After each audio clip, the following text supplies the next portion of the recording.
எல்லாருக்கும் பிரேஸ்லாட். இந்த நாள் இயேசு கிறிஸ்துவ நமக்கு கொடுத்திருக்க வார்த்தை சங்கீதம் 105ஆம் அதிகாரம் 2வது வசனம். அவருடைய அதிசயங்களை எல்லாம் தியானித்து பேசுங்கள். ஆமென். இந்த நாளில் நம்ம இயேசு கிறிஸ்துவான செய்த அதிசயங்களையும் அற்புதங்களையும் நம்ம மறந்து போய்விடுகிறோம். அவர் செய்த ஒவ்வொரு அதிசயத்துக்கும், நம்மளோட வாழ்க்கையில் செய்த ஒவ்வொரு காரியத்துக்கும் நம்ம நன்றி செலுத்துறத, அது சாட்சியாக சொல்கிறத நம்ம இந்த நாளில் மறந்து போய்விடுறோம். அதுதான் இயேசப்பா இந்த நாளில் நமக்கு ஞாபகப்படுத்த விரும்புகிறாங்க. இந்த நாளில் அதுதான் இயேசு கிறிஸ்துவான நமக்கு உணர்த்த விரும்புகிறாங்க.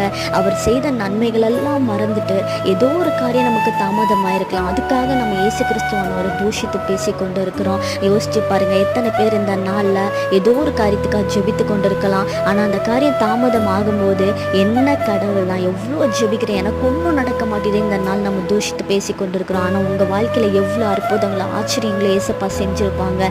இந்த நாளில் ஏசப்பா தான் உணர்த்த விரும்புகிறாங்க. அவர் செய்த அதிசயங்களையும் அற்புதங்களையும் குறித்து சாட்சி சொல்லுங்கள். அதை என்றைக்கும் ஸ்தோத்திரம் செலுத்துங்க.